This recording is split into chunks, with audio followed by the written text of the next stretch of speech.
Hello बच्चों, welcome to our channel spark classes.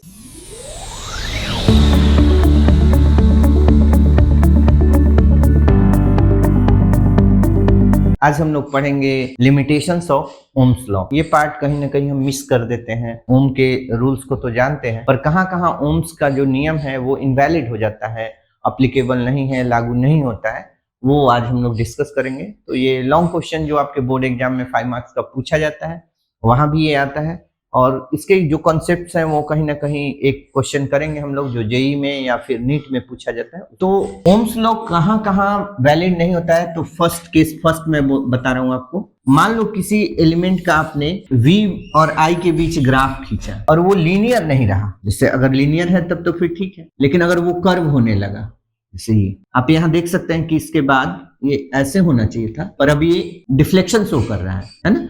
तो ऐसे एलिमेंट्स जिनका v और i के बीच ग्राफ खींचा जाए और वो लीनियर ना हो, लीनियर नहीं हो, जैसे इसका नहीं है, तो ऐसे मटेरियल्स या ऐसे सब्सटेंस ओम्स लॉ के नियम का पालन नहीं करते हैं। तो एक केस तो ये हो गया, ठीक है, कि लीनियरिटी लॉस हो जाए। और सेकंड हो गया, कुछ एलिमेंट्स है, जैसे आप अगर थोड़ा इलेक्ट्रॉनिक्स डिवाइसेज के बारे में जानते हैं तो डायोड क्या होता है, जो आईसी होता है, चिप होता है, उसमें ये सब पीएन जंक्शन डायोड को खूब यूज किया जाता है। अगर आप किसी भी दुकानदार के पास जाएंगे ना, आपका जो मोबाइल चार्जर है, स्टेबलाइजर है, इन सब ये सब चीजें हैं, या मोबाइल का जो सर्किट डिजाइन होता है, तो इन सभी में डायोड का क्या यूज होता है।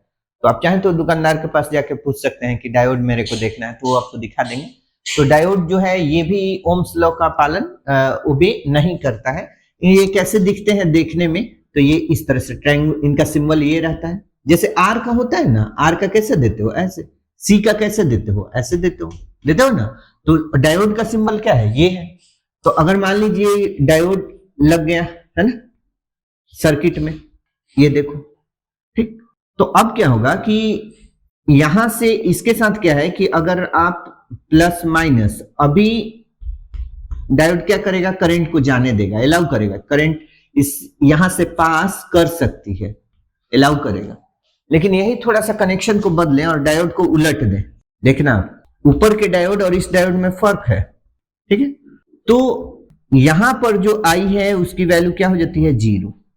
ये बैटरी है, ये डायोड है, तो दोनों देखो उलट गया। तो अगर कोई मटेरियल जिसको हम सर्किट में लेफ्ट राइट कर दे, है ना, जो पोलैरिटी चेंज कर दे और आई का मान बदल जाए, अभी आई थी और अभी आई की मान क्या हो गई, 0, करंट 0 हो गई।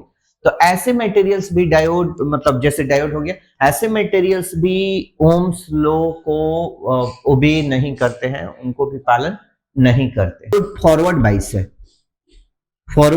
है, मतलब देखो यहाँ ये ट्रायंगल है ना, तो 3 पॉइंट दिखेंगे, 3 पॉइंट। तो अगर जो 2 पॉइंट है वो प्लस से जुड़ा है, 2 माने ज्यादा, तो 2 ज्यादा वाला अगर प्लस से जुड़ा है और 1 माइनस से, ऐसी स्थिति में बोलते हैं फॉरवर्ड बाइस, ठीक। अभी आप इतना ही जानो। अगर फिर यहां पे देखो, यहां 2 पॉइंट किससे जुड़ गया, माइनस से, 2 मतलब ज्यादा वाला 2 पॉइंट्स माइनस प्लेट से और 1 सिंगल पॉइंट किससे, प्लस से, तो इसको कहते हैं रिवर्स बाइस। रिवर्स बाइसिंग बाद में पढ़ेंगे बच्चों, ठीक है, अभी इतना ही। तो फॉरवर्ड इस तरह से और रिवर्स इस तरह से। तो रिवर्स में आई की वैल्यू क्या हो गई, 0। अब आप जानते हैं Ohm's law, V equal to I R. अब I की वैल्यू, मतलब यहां से हम अगर I की वैल्यू निकालें तो क्या हो जाएगा, V अपॉन R। यहां आप जब डिवाइड कर रहे हो तो यहां पे आप क्या रखोगे कि कोशिएंट आपका 0 आए, I की वैल्यू 0 आए, तो ये वेरी वेरी हाई, यानी यहां पे वैल्यू क्या रखेंगे, इन्फिनिटी। तो यहां से क्वेश्चन क्या पूछा जाता है कि रिवर्स बाइस में डायोड का रेजिस्टेंस कितना होता है। रिवर्स बाइस में डायोड का रेजिस्टेंस कितना होता है, आंसर क्या होगा, इनफाइनाइट। याद रखना। ये 2 मटेरियल हो गए, एक थर्ड को देख लेते हैं। तो बच्चों थर्ड केस है कि कहां ओम्स लॉ इनवैलिड होता है।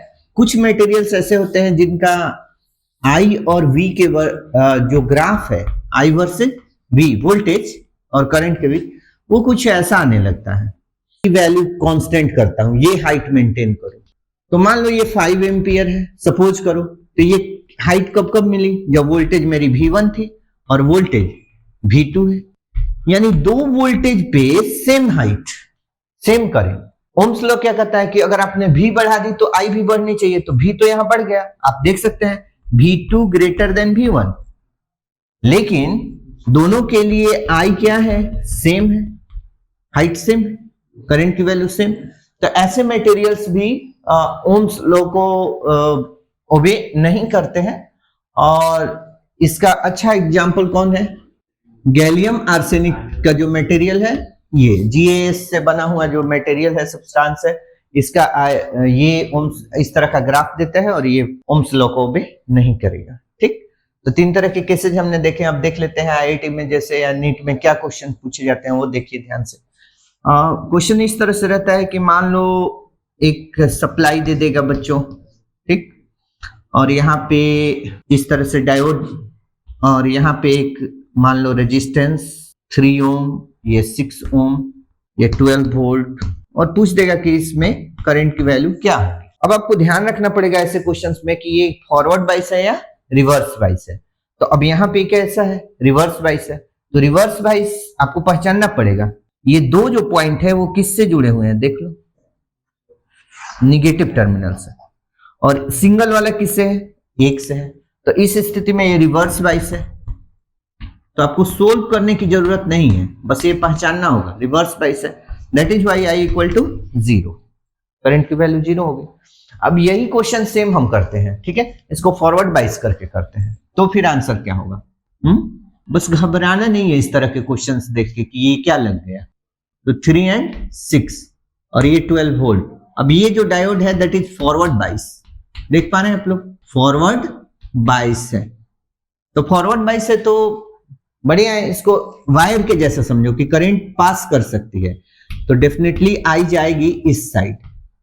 तो जो टोटल रेजिस्टेंस है वो ये और ये, इसके कारण कोई रेजिस्टेंस नहीं। तो ये भी याद रखेंगे, फॉरवर्ड बाइस के केस में डायोड रेजिस्टेंस कितना ऑफर करता है सर्किट को, 0। फॉरवर्ड बाइस के केस में डायोड का रेजिस्टेंस का वैल्यू 0, रिवर्स बाइस के केस में डायोड का रेजिस्टेंस, रिवर्स बाइस के केस में डायोड का रेजिस्टेंस कितना हो जाएगा बच्चों, इनफाइनाइट। तो दोनों बात ध्यान रखेंगे। तो अब जैसे कि यहां पे समझ लेना कि सिंगल ये क्या है, वायर है, कंडक्टिंग वायर है, तो 3 6 आर इक्विवेलेंट कितना बच्चों, 3 into 6 और 3 plus 6 2 ओम ना, बोलो। और यहां से करंट फिर कितनी जाएगी, I equal to how much, V by R1, R2 की R equivalent. Of course R equivalent एक से ज्यादा रहेंगे तो इक्विवेलेंट लेंगे। V की वैल्यू 12 और ये 2 और ये रहा 6 एम्पियर की धारा यहां पे जाएगी, 6 एम्पियर बच्चों करंट फ्लो करेंगे। तो इस तरह से फॉरवर्ड बाइस और रिवर्स बाइस दोनों को लेकर मैंने क्वेश्चन कर दिया।